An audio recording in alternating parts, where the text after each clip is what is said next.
Dourados em Revista, pelo canal 6 da Via Cabo, com a TV Gran Dourados. Nessas nossas andanças, mostrando o que tem em Dourados, o que tem de bom, chegamos aqui hoje na farmácia auxiliadora do nosso amigo Sérgio. E aí é evidente que nós queremos mostrar as duas coisas, né? A vida dele como pessoa humana, trabalhadora, e onde ele exerce a sua profissão, que é de tratar a saúde, bem-estar de toda a nossa população. Com carinho que a gente veio aqui na farmácia auxiliadora conversar com ele.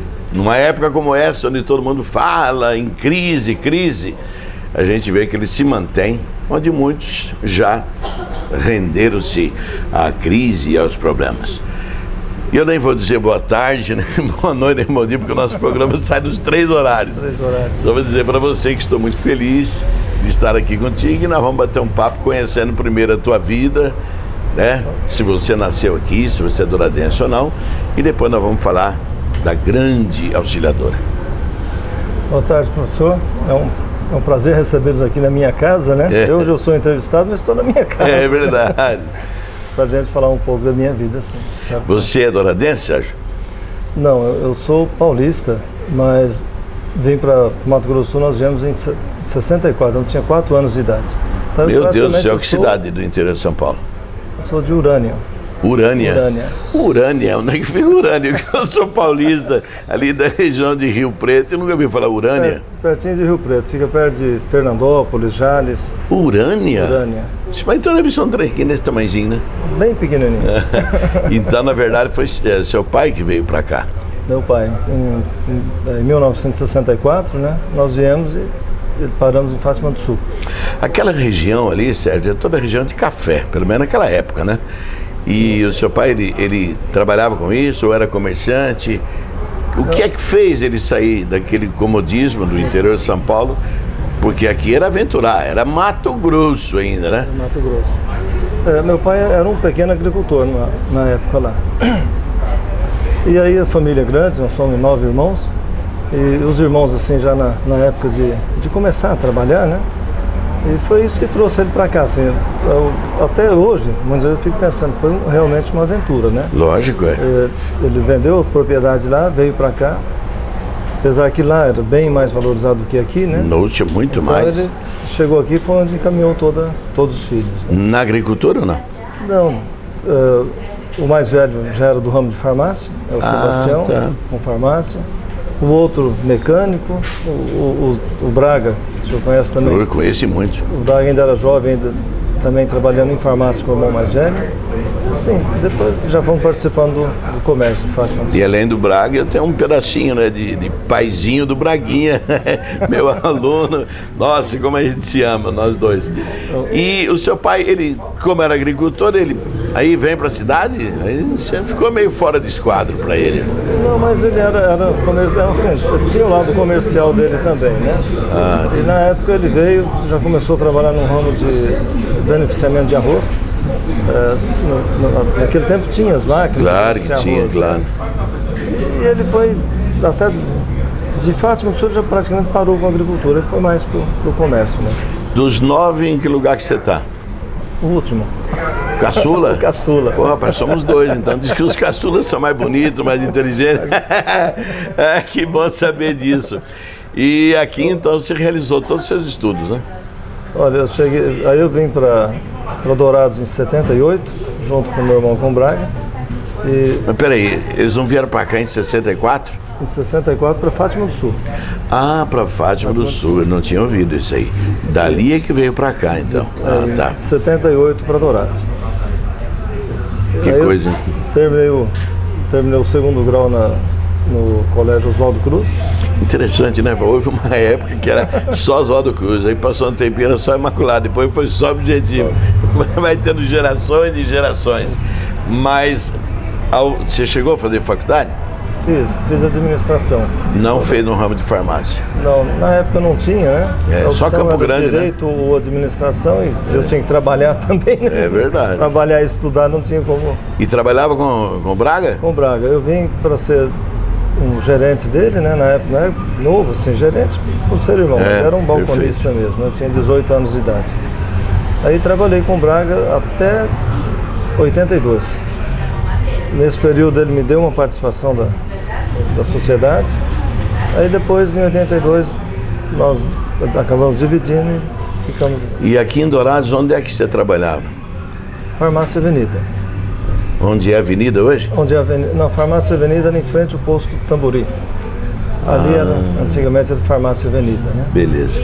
Agora uma outra coisa, a sua expressão, logo que você assume uma farmácia sua, é tão assim decantada no comércio e nos comentários da cidade que logo você passa a ser presidente da associação comercial, né?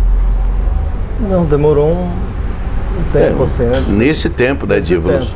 Olha, eu trabalhei 4 anos junto com meu irmão, aí depois de 83 em diante, já na Drogaria Auxiliadora, nós abrimos aqui em maio de 83, mas sempre participando, né? Sempre participando do Rotary, da Associação Comercial, das entidades, né? E aí no ano de 2000, eu fui o presidente da associação. E era interessante, né? Eu, por exemplo, vim para cá em 82. Se olhar Dourados naquela época, inclusive o asfalto ali, você não sabia se era asfalto ou se era um chãozão batido, porque era feia a coisa por aqui, né, rapaz? Como evoluiu. Aliás, em 82, Dourados era o 3º colégio eleitoral, né, do estado. Primeiro Campo Grande, depois nós tínhamos aí Corumbá e 3º para nós. E hoje nós estamos quase o dobro do 2º lugar. Que coisa, né? Um outro detalhe, estava ouvindo também os comentários aí na televisão, a gente viu o crescimento assim estrondoso de Três Lagoas, né? Só que com indústria de fora. Com essa crise agora, parece que a coisa ficou feia para lá de lá. Eu estava vendo hoje mais de 1.100 desempregados só no mês passado. Né? O que é uma coisa que Dourados já não está sentindo tanto, né? Eu acho que Dourados, assim, ele tem uma diversidade, assim, né? Tem muito, eu lembro no tempo da associação, as pessoas falavam assim, Dourados não tem indústria, mas Dourados tem indústria, né? Tem. Mas é que talvez pensava assim, uma indústria grande, que dominasse. Tem indústria, tem cidades que vivem de uma indústria, né? Aí é que é o grande perigo, né? Porque fechou aquela, pronto. Não, Dourados, você vê, tem alguns segmentos que entram em crise, mas o outro supera, né? Então eu acho, esse que é o lado, eu vejo assim, o lado bom de Dourados, né? E é verdade. E é interessante, e eu até comentava numa entrevista que eu tive com o Murilo, dizendo que Dourados é uma cidade que nunca ganhou nada de política, não você viu? Uma hora não recebe porque o governador é de um partido, o prefeito era de outro. Aí de repente o governador era de um partido, o prefeito era do mesmo partido, só que ele falou, não, você é amigo, você aguenta as pontas que eu tenho que ir. E nós ficamos aqui a ver navios. E para mim o grande desastre na época foi com o Marcelo Miranda, porque nós fizemos uma baita numa campanha para, né, que ele trouxesse para nós a Universidade Estadual. Hoje está aí, linda, maravilhosa, e pouca gente sabe o suor e lágrimas e gritos que nós passamos, e com os alunos gritando, para que eles entendessem a necessidade de ter uma universidade estadual. E hoje está tão grande que até fizeram em Campo Grande uma extensão dela lá. E na época, e ele prometeu em Palanque mesmo que faria. Não fez e mandou presídio, esse gigante que nós ficamos bem na entrada da cidade. Foi assim, uma coisa assim muito chata. Mas é aquela história, né? O que você espera de maus políticos? Essas coisas que acontecem mesmo. Para que fazer isso, eu posso fazer outro. Ali ele não gastou, só pediu para vir. Se ele fizesse a universidade, estaria gastando. Hoje, o que eu posso ver, e eu não, lógico, você está muito por dentro, no ramo de farmácias, o que aconteceu com Dourados é fácil de notar até no ramo de vocês. Eu não vou ficar citando nomes, mas empresas, né, de farmácia de âmbito nacional estão espalhadas aqui por Dourados hoje. E isso demonstra que alguma coisa de mais interessante está chamando a atenção desse povo, né? Eu vejo assim, antes as grandes redes ficavam só a nível de capitais. Isso mesmo. Capitais.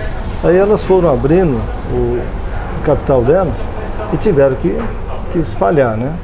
Mas eu me lembro, no ano 2000, quando eu trabalhava com a linha de medicamentos, no Brasil não tem, naquela época eu tinha em torno de 200 cidades acima de 200 mil habitantes. Hoje a população cresceu, mas eu acho que não deve ter 250 ou 300 cidades acima de...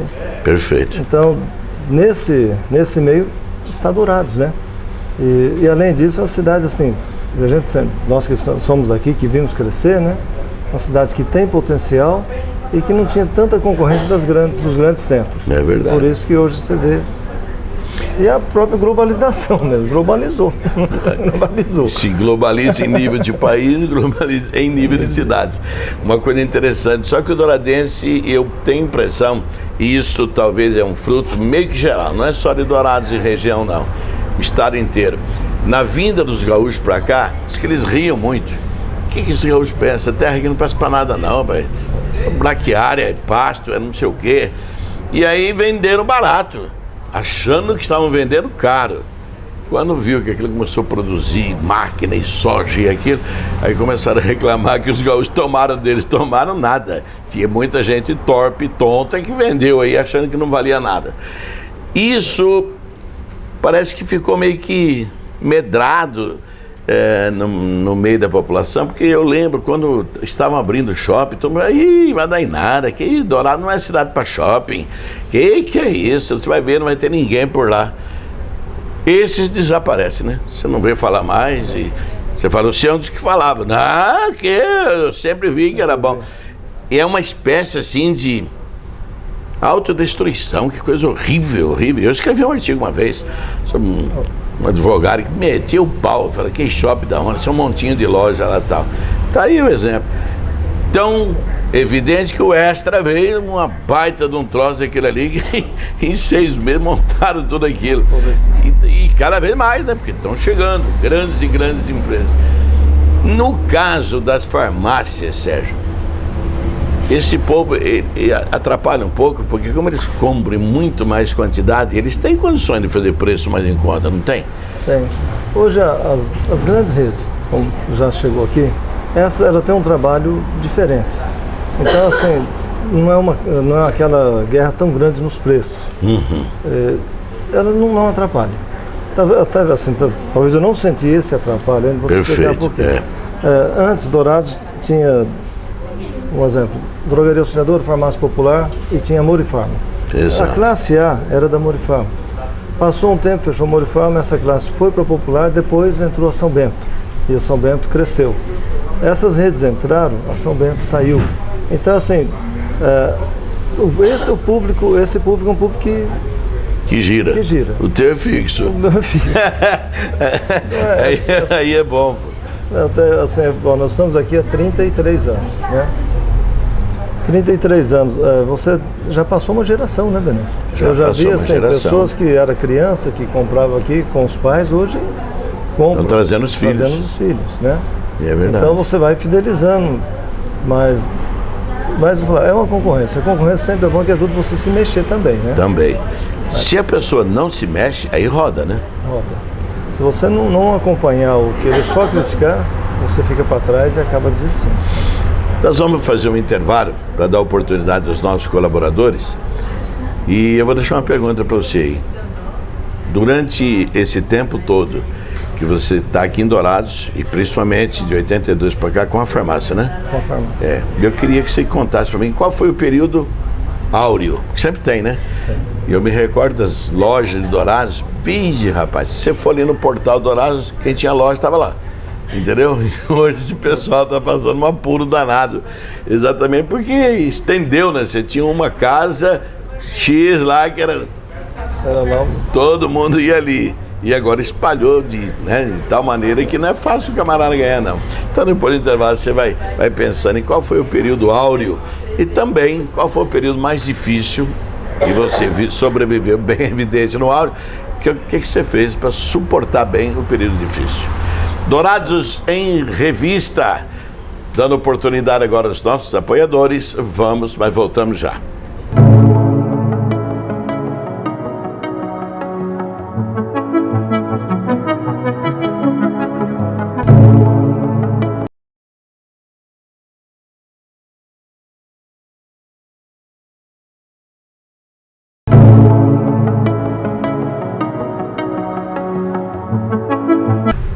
Dourados em Revista, o programa da TV Grande Dourados, ele não circula apenas na nossa cidade, que já seria, né, de bom alvitre, mas é Mato Grosso do Sul inteiro, Brasil inteiro e o mundo através do YouTube.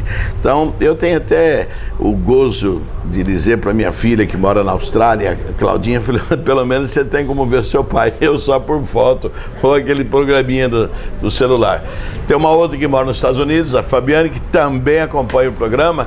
Isso é gostoso, né? Porque vai para o mundo inteiro e fica eternizado. Enquanto houver esse YouTube aí, nós estamos nos vendo. Sérgio, deixei aí para você, não é nem uma pergunta, é um questionamento no ar, porque a Auxiliadora ela vem navegando desde 82, certo? Deve ter algum período áureo. Vixe, rapaz, nessa época era bom demais, porque a gente tinha que comprar remédio mesmo para substituir e tal, não sei o quê. E não é só remédio, tem de tudo aqui. Boneca, tem...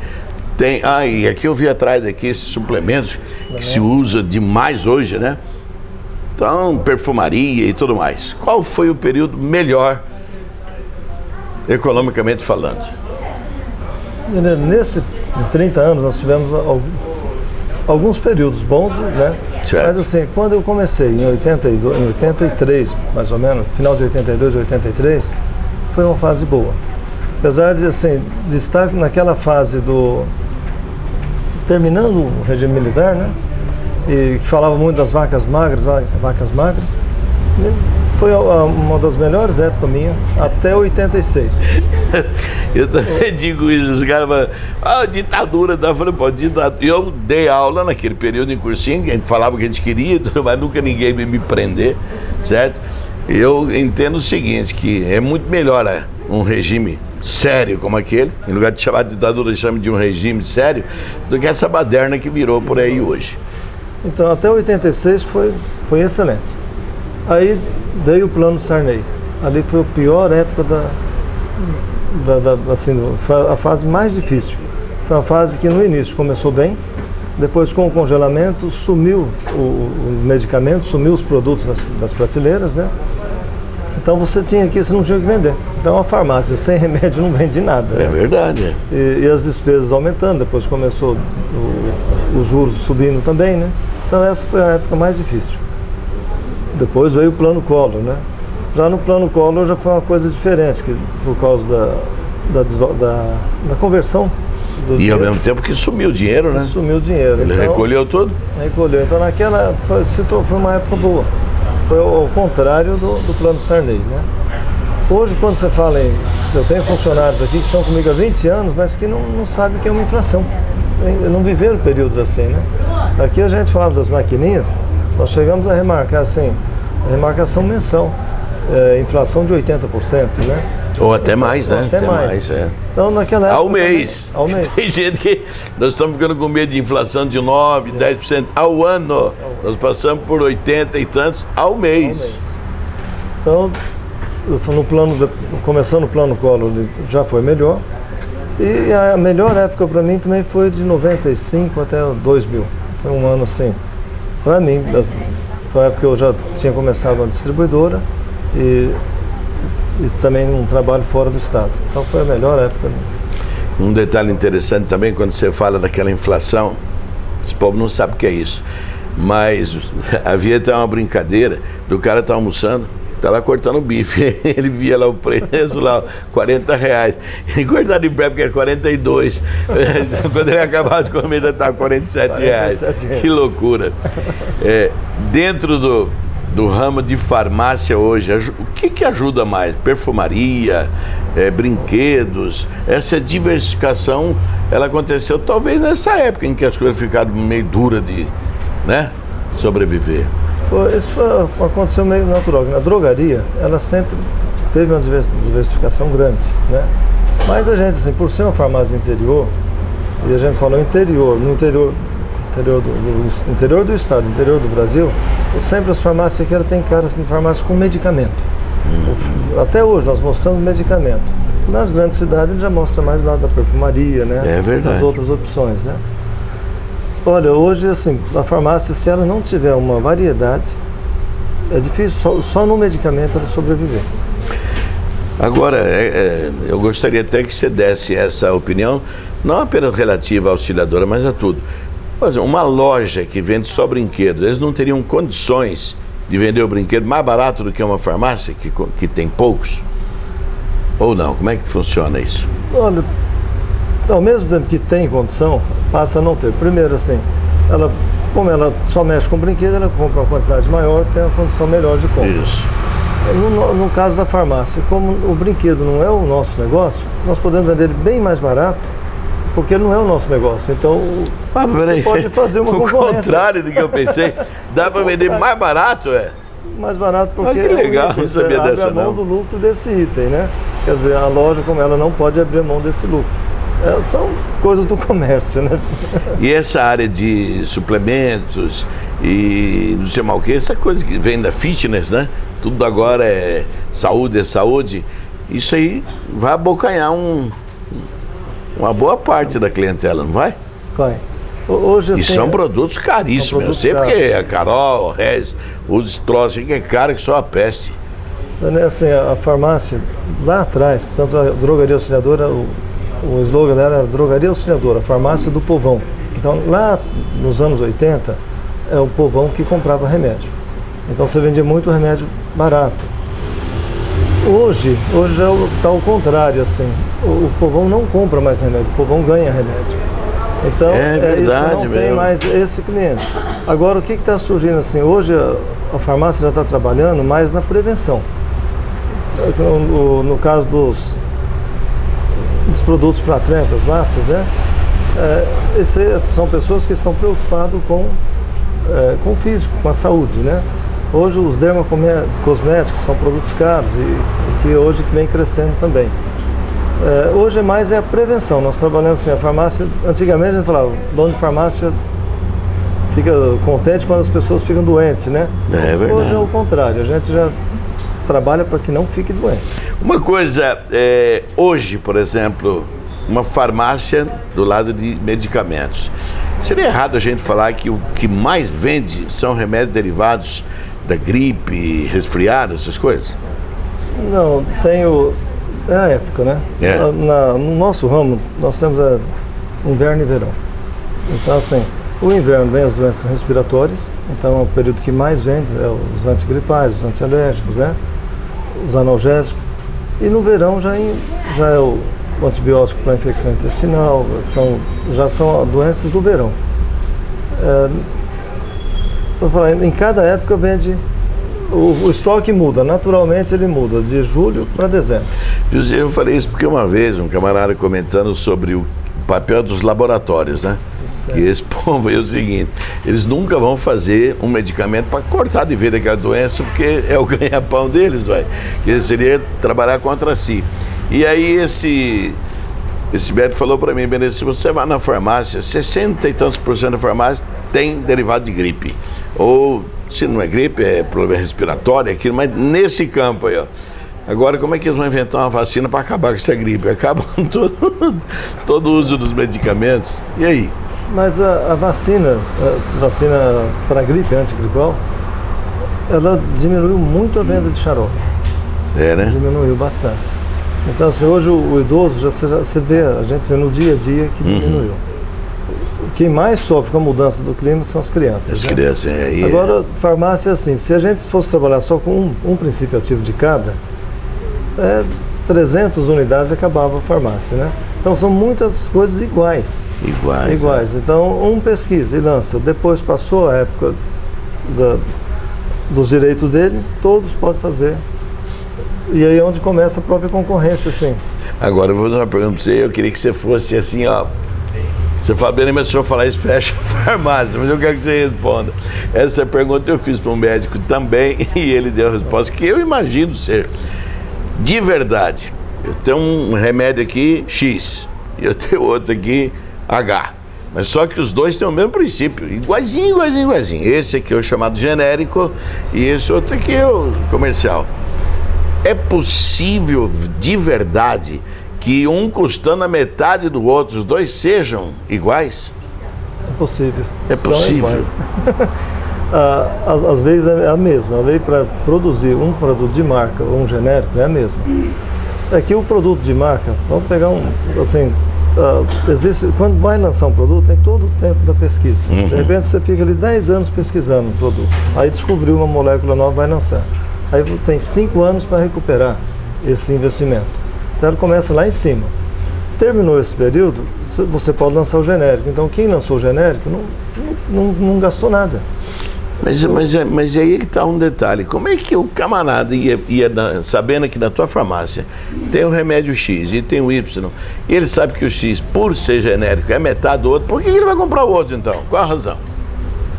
Porque ele não vai dizer para mim, eu quero comprar porque é da Reuter, porque é sei lá, Ciba-Geiger, o que for, não interessa, é o mesmo. Então por que eu vou pagar mais caro de um se o outro é mais barato? O remédio de marca, quem tem a marca, ele faz um trabalho, visita médica, todo esse trabalho de divulgação do produto. Tudo isso está incluso no preço. Ele vem e transforma em desconto. Então o genérico, quando chegou, já foi uma coisa muito boa, que ele já veio para ser 40% abaixo do preço do valor. Hoje a política está até mudando, hoje já tem assim, o produto similar. Similar, genérico e o normal. O similar que também são de empresas conceituadas, são as mesmas empresas, né? De repente assim, a sua empresa, você tem um produto de marca, aí eu faço um similar seu. Eu tenho um produto de marca, você faz um similar meu. Então hoje o similar já está mais barato que o genérico. Então, o nosso ramo, nós estamos enfrentando isso sim. Enquanto tudo sobe, os medicamentos, o medicamento tem abaixado a cada dia. Apesar que sempre a população acha que o remédio está caro e o remédio está subindo. Mas o remédio sobe em torno de 5% ao ano. Que é menos do que a inflação. Que é menos do que a inflação. E esses trabalhos assim, está trazendo o preço para baixo. Agora, uma pergunta para finalizar esse detalhe aí. Vocês ganham o mesmo percentual num similar, num genérico e num produto normal? É a mesma margem de lucro em cada um deles? Não, a margem de lucro, mesmo o genérico sendo mais barato, a margem é melhor. O similar, a margem mesmo é melhor. Sendo mais barato, é melhor também. É que o ético, por estar na mão das multinacionais, eles ingessam ali, só dá aquele desconto. E eles usam a verba para trabalhar, um trabalho de divulgação do produto. Que coisa, né? Cada ramo com suas nuances. Bem, eu estou muito feliz.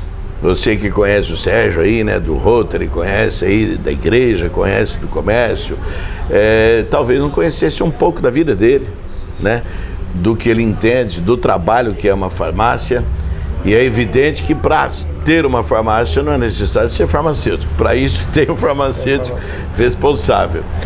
E a gente fica contente, sabe, de saber que ele abre assim a sua casa, abre o seu ambiente de trabalho para o conhecimento dos nossos teleassinantes.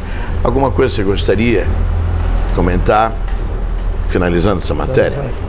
Não, eu quero só aproveitar essa oportunidade e agradecer essa oportunidade, né? Já faz tempo que eu gostaria de participar e você também já tinha me convidado algumas vezes antes. Então, estou feliz aqui por estar participando e espero, assim, ter contado um pouco da minha vida, né? Dos nossos negócios, como que é. E independente, já tivemos tempos bons, ruins, estamos falando em crise agora, mas o que eu acredito é que nós vamos, assim, Dourados vai crescer, nós vamos crescer junto a cada dia. Sabe? Graças a Deus. Dourados em Revista, dando oportunidade agora aos nossos apoiadores. Vamos, mas voltamos já.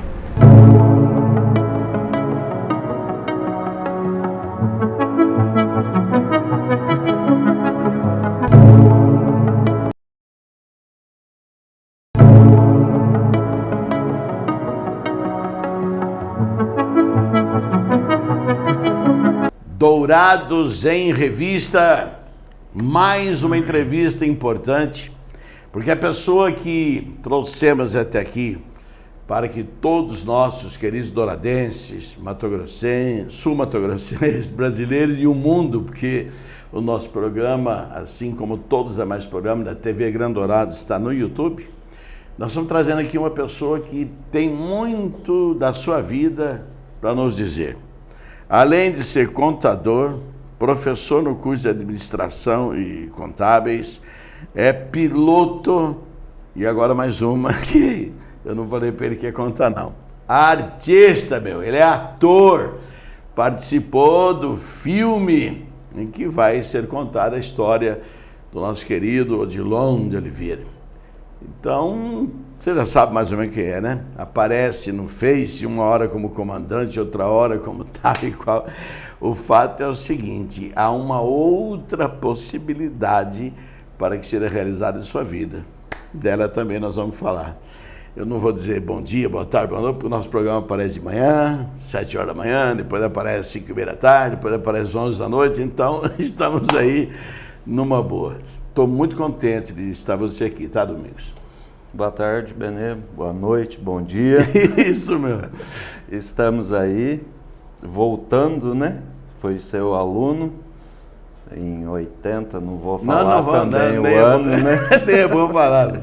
Foi seu aluno, aprendi muito. Essa história do filme, comecei no Objetivo. Com o nome de Frei, né? Frei. Todo mundo chamar de Frei lá. Semana junina, eu fiz Casamento Caipira, onde você, a Odete e os demais professores organizaram. É bom lembrar, né? Odete Polast, ela comandou maravilhosamente nossas festas juninas, né? Eram festas que ficaram na lembrança. E na história. E na história nossa. A quadra ficava até 3, 4 horas da manhã, negado dançando ali, rapaz. Que gostoso era aquilo. Havia, assim, um ambiente de família, não só dos alunos entre eles, dos alunos com os professores, mas também com a comunidade, os pais, todo mundo, né? Tinha prazer em ir ali. Era uma coisa que aconteceu ao longo da minha vida. Passei em Dourado, cheguei aqui em 83, passei pelo Imaculada, pelo Objetivo e pela Universidade Federal. E no ambiente onde nós convivemos, nós fazíamos um ambiente familiar, onde até hoje nós nos encontramos. E agora, você trabalha já não sei quantos anos lá na Unigran? 20 anos. 20 anos. E ali você faz, às vezes, também de piloto, né? Leva também. O pessoal para cá, para lá. E já quis dar uma voltinha comigo, mas esse pequenininho não me atrai, não. Domingos, a sua trajetória na Unigran é tão interessante porque os momentos principais, quando realmente a direção precisa de uma solução ou de um novo caminho, é você que está sempre à frente. Por que isso? Não falo eu, acho que a nossa equipe, a Unigran é um exemplo de família, é esse exemplo que eu acabei de falar. Hoje nós temos isso, a Unigran não é feita por uma única pessoa, mas por uma equipe de centenas de pessoas que escrevem sua história no dia a dia. E isso hoje torna uma família, né? Onde a gente tem liberdade de brincar, de conversar, de brigar, de discutir e colocar nossas ideias. Você sabe, no outro dia, conversando com o Murilo, que ele não foi nenhuma entrevista, foi uma conversa muito gostosa, onde ele se abriu à vontade, e ele disse, né, que ele tinha uma parte que era profissional e a outra na atividade pública. E eu falei, olha, deixa eu aproveitar, deixa, como vou pedir para você agora, deixa da gente lembrar que a Unigran é o oitavo centro universitário do Brasil. Foi há pouco tempo agora consagrado como tal, né? E aí eu queria fazer destaque, sim, não tanto a Murilo, mas a Cecília, né? Porque realmente aquela mulher, ela faz história, trabalha. E sair com ela em época de campanha política, eu vou te contar, o cara sai dali suado, porque ela é um vulcão para trabalhar. Que mulher! Mas o que nós podemos falar, eu sou suspeito falar, mas o que eu posso falar que é o exemplo de líder. O líder não manda, ele puxa a ponta e motiva seus colaboradores. Então, eu acho que o sucesso da Unigran deve a essa liberdade que nós temos e o principal, onde a educação de qualidade em primeiro lugar. Hoje nós vemos N situações por aí afora e professores, você sabe muito bem, em determinadas instituições que são controlados, e nós, enquanto professores da Unigran, temos total liberdade de ensinar, de cobrar, de interagir com nossos alunos. Você sabe que é forte a gente dizer isso, mas eu sou testemunha. Nas campanhas do Murilo, claro, havia pessoas que não concordavam com ele, que não gostavam, não sei por quê, e nunca tiveram o menor problema com relação ao trabalho que eles exerciam lá dentro. Isto é, o que a pessoa podia pensar politicamente era uma coisa, para o Unigrão o que interessava era o trabalho dele lá dentro. Se bom, ficava, se não, puxava o carro, não era assim? Sempre foi assim, e nem sempre nós concordamos das ideias deles, e eu acho que quem concorda com todas as ideias está sendo falso. É verdade. Né? Porque nós temos que ter opinião própria e colocar nossa opinião em pauta, mesmo que nós levamos cacete depois. Mas nós temos que colocar nossas opiniões, e essa liberdade que faz o diferencial da Unigran, que não é um ambiente engessado, um mero cumpridor de manual. E virou uma cidade ali, né? Graças a Deus. Virou uma cidade. Você olha que lá é super poderosa.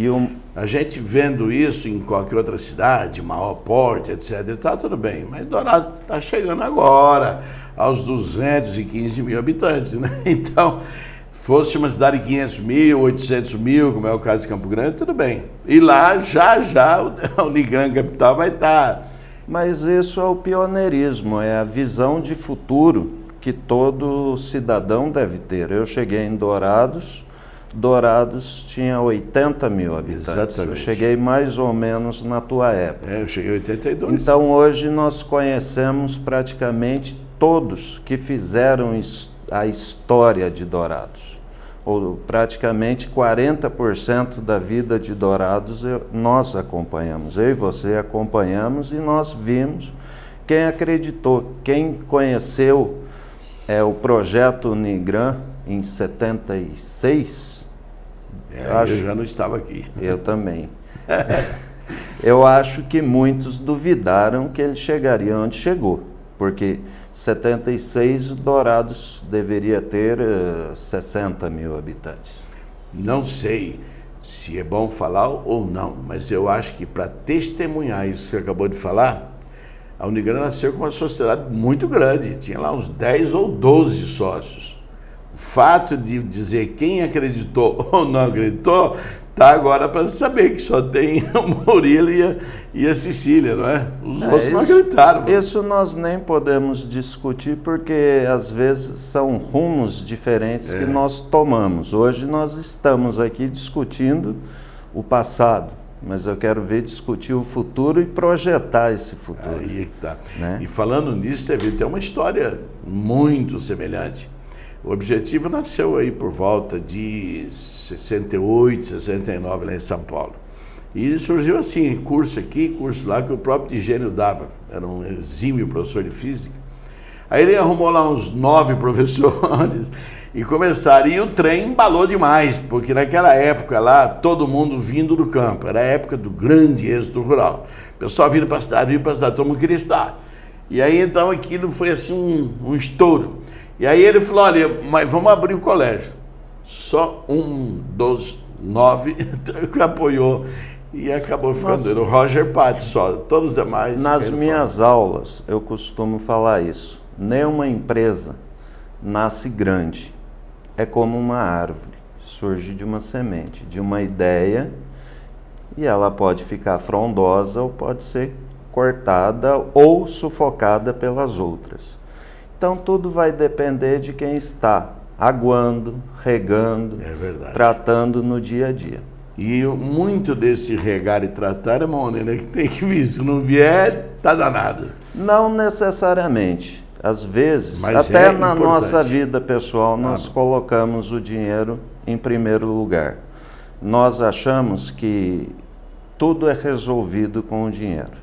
E nós, no dia a dia, sabemos que com dinheiro ou sem dinheiro, se resolve do mesmo jeito, ou às vezes até melhor, porque a dificuldade faz com que você tenha ideias criativas e cresça. É verdade. Né? Mas a gente lembra, né, que o dinheiro compra o livro, mas não compra a sabedoria. O dinheiro compra o remédio, mas não compra a saúde. E por aí vai. Por aí vai. Mudando de assunto, porque está na baila, no Face, em todos os lugares por aí, Você sabe que o ano que vem é um ano de eleições municipais, não é? Sim. E eu captei assim, né, no ar, de que você é um dos potenciais, não é? Não falo nem possível, potencial candidato, como todo cidadão pode ser. Você tem uma grande vantagem, que é trabalhar nessa área administrativa, né? Que é o que nós precisamos numa prefeitura. A gente já teve experiência de um professor que nunca tinha administrado nada, e ficou 8 anos e a coisa piorou. Bené, a política hoje ela é discutida muito pessoal, porque a política ela é discutida não na capacidade do candidato, mas na capacidade intelectual, na capacidade de administrar. Ela é discutida na capacidade de voto. E por isso nós viemos, e quando eu falo nós, é Brasil. Nós viemos votando em pessoas que não têm a mínima capacidade. Por exemplo, eu costumo brincar com o Joey, meu amigo do direito, eu falo, vocês ficam 5 anos estudando para serem bacharéis em direito, para discutir leis feitas por analfabeto. Isso é que é duro. Esse que é o grande problema. E uma coisa pior ainda. Você pega, às vezes, juízes, certo? Que ele acha que a sua toga é maior do que a lei e ele faz as coisas como ele quer. Aqui é do jeito que eu quero. Então, aí é duro. É complicado, mas eu nem vou entrar nessa seara. Por quê? Porque a política está aí. Todo cidadão que preza pela sua cidade, ele deveria discutir a política. Não a política partidária, nem a política pessoal. Eu não sou obrigado a gostar de deputado, de presidente, de governador. Eu sou obrigado a gostar ou não gostar das atitudes que ele toma com o poder que ele tem na mão. Exatamente. Isso que eu sou obrigado. Por exemplo, eu não sou obrigado a gostar das atitudes da Dilma ou enfim, senadores, deputados. Mas eu tenho o dever como cidadão de elogiar ou criticar o que eles estão fazendo lá. Porque tudo que eles fizerem vai refletir aqui. Não sei se você viu, essa semana saiu uma revista, uma edição especial da Isto É, onde Dourados apareceu entre as 50 cidades de médio porte e entre as 50 cidades do Brasil, dos 5.000 e tantos municípios nossos. 5.557. Apareceu com mais de 14 vezes.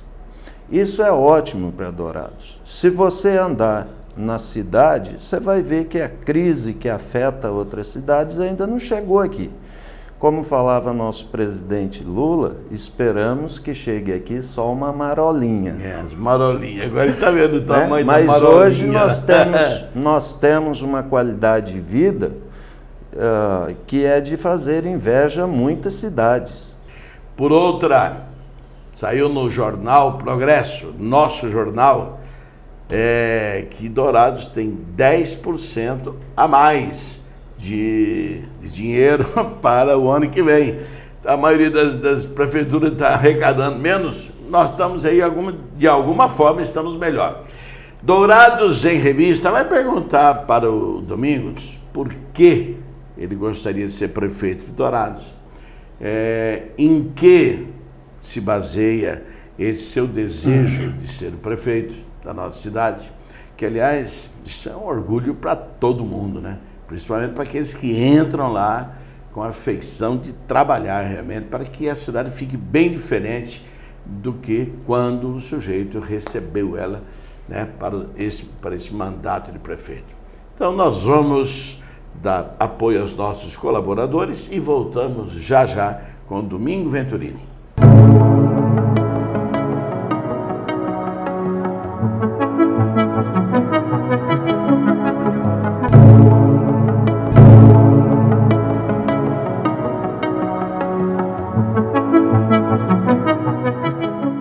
Dourados em Revista, lembrando que falamos para Dourados, Mato Grosso do Sul, Brasil e o mundo através do YouTube, porque todos os programas da TV Grande Dourados circulam para o mundo inteiro. Que fascínio é esse seu de postular aí uma candidatura para ser prefeito de Dourados? Então, olha que nós vamos trazer todos os que estão postulando. Aliás, você deve ter visto na entrevista do Murilo, ele falou: eu gostaria que você fizesse a convergência de todos para que a gente pudesse escolher o candidato pelas ideias, pelas atitudes dele, e não apenas porque é do partido X ou Y. Benê, não é questão de postular nem de fascínio. Existe uma situação que todo cidadão que se sente preparado para administrar uma cidade deveria colocar seu nome à disposição. Não só eu, tem você, mas a pessoa que tem esse domínio de equipe, que saiba trabalhar em equipe, que conheça Dourados, não que conheça só o Cachoeirinha, mas que conheça o Canaã, Jockey Clube, Vila dos Ofícios, o Portal, porque todos os bairros são de Dourados. Então, às vezes, nós vemos críticas, né? Porque estava tapando os buracos do Portal. É uma questão de necessidade, não é privilégio. Eu acho que a cidade tem que ser atendida como um todo. E se o pessoal pensa que no Portal o pessoal trabalha lá, tapa buraco, porque o pessoal é bom da grana, eu vi uma faixa no tempo lá que fazia 20 anos que o Portal não conhecia nenhum tapa-buraco, nem nada. Quer dizer, dava a impressão que os prefeitos, eu não vou lá porque eles vão falar que eu estou mexendo com gente rica. Não é, todo mundo tem o mesmo direito, paga os mesmos impostos e tudo mais. Isso é um dos grandes problemas do administrador público. É atender o pedido do amigo e não a necessidade da cidade. Se você puxar pela sua memória, nós tínhamos 2 saídas para Ponta Porã. O aeroporto, com um trecho de chão. Isso que eu ia falar. E Rua Bahia. É verdade. Hoje nós temos Rego da Água, Coronel Ponciano, nós temos Anel Viário, temos pelo Novo Horizonte, que daqui a uns dias vai sair no asfalto de Ponta Porã, e se o governador asfaltar o trecho do aeroporto, seria talvez o melhor de todos, né? Seria talvez o mais interessante, né, para Dourados. Hoje a Rua Bahia perdeu grande parte do seu movimento de escoamento de veículos para a região sul e para o Ponta Porã, por conta dessas alternativas. Então, o administrador, seja do partido A, B ou C, ele tem que pensar cidade, ele não pode pensar pessoas, né? E aí nós temos o que vem sendo feito, e o grande desafio do próximo prefeito é dar continuidade e evoluindo. Você sabe que nesse caso, eu acho, né, que o próximo não vai ter tanto trabalho de dar continuidade ao que ele está fazendo, porque tudo ele vai deixar pronto. Diferentemente do que a gente vê por aí, o cara faz 50, 100 obras. Uma só está no alicerce, outra está com 1 metro de parede, a outra... Aí o outro tem que vir na marra, né? Tá aí e tal, para fazer as glórias do anterior. Aí eu vou te citar uma frase de um ex-professor meu, que ele falava o seguinte, que nada é tão bom que não pode ser melhorado. E a perspectiva é para 2020, Dourados estar com 250 mil habitantes. E Dourados tem que crescer, precisa crescer, e precisa de pessoas que pensem por Dourados. Então eu coloquei meu nome, independente de ser candidato ou não, eu quero discutir o projeto político a nível de partido, como tenho feito aí desde 98, trabalhando como prestador de contas de praticamente em todas as campanhas, seja estaduais ou municipais, e faço isso quando eu vejo coisa errada, eu critico, porque as pessoas têm o hábito de só chegar até o prefeito, até o governador para elogiar e puxar o saco. E esses parece que sempre se dão melhor, né? A gente que é meio assim, polêmico, chega, o cara fala, eu não quero ficar perto de mim. Nem sempre, não é questão pessoal, mas é questão de você falar, ao menos registrar que você viu que está errado. E falando em discutir coisas boas e trazer coisas boas, também no jornal Progresso, eu li hoje ainda, que está vindo uma empresa para Itaporã, que vai investir 700 milhões de reais, abrindo potencial de 600 a 700 empregos diretos. Essa do boi, não sei das quantas. JBS, essa é JBS. Então, eu falei, poxa vida, por que não deu um tapinha para pular os quilômetros para cá? Mas hoje nós já temos uma matriz aqui Lógico que se vier mais uma seria ótimo. Mas aí vem o interesse pela localização, né? Mas hoje Dourados conta com potencial industrial. Se você pegar os informativos do IBGE, hoje o PIB de Dourados corresponde 16% somente da agricultura. O restante é prestação de serviço e o segmento... Nossa, que informação interessante, Domingo. O PIB da nossa cidade, que sempre foi agricultura, porque quem fala Dourados já lembra soja, Sim. Trigo, milho. Você foi meu professor de geografia. Pois é, então agora eu estou recebendo qual essa informação. Qual que é o PIB de Dourados? Em termos de valores? De valores. Não tenho a menor ideia. Dados de 2012, que é o último fechamento do IBGE. Próximo a 5 bilhões ano. 5 bilhões de reais ano. A geração da riqueza. Dourados... 5 bilhões, não é brincadeira, hein, meu? Dourados corresponde a 9% do PIB de Mato Grosso do Sul. E hoje você está dizendo que essa mesma agricultura só representa 16%. Hoje, Dourados é uma cidade prestadora de serviços. Dourados hoje atende praticamente todo o Cone Sul aqui na área médica, na área de serviços, de comércio, vem para Dourados.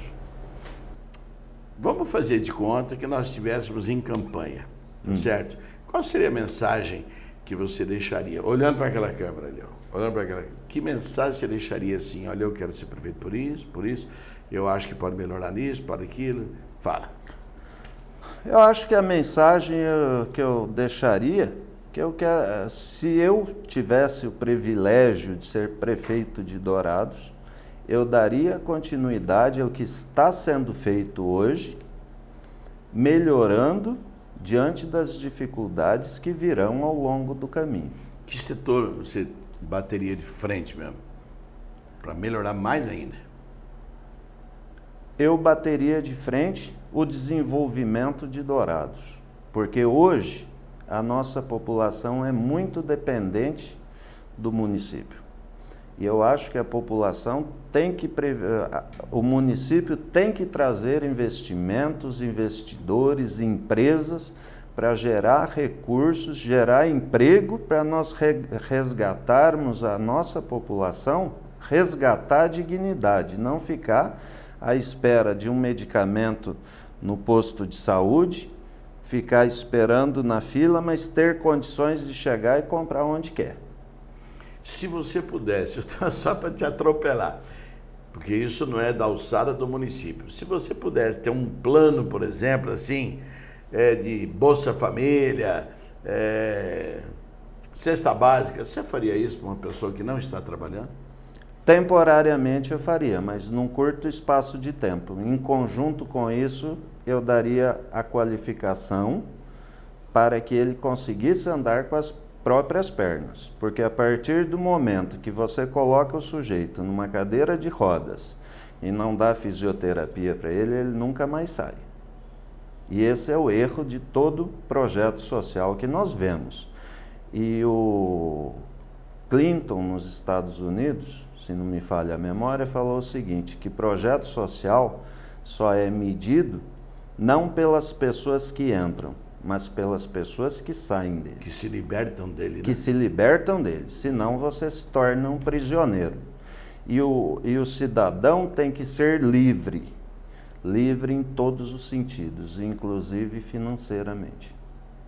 Até porque uma pessoa que ela não é livre financeiramente, ela vai ser dependente de muitas coisas.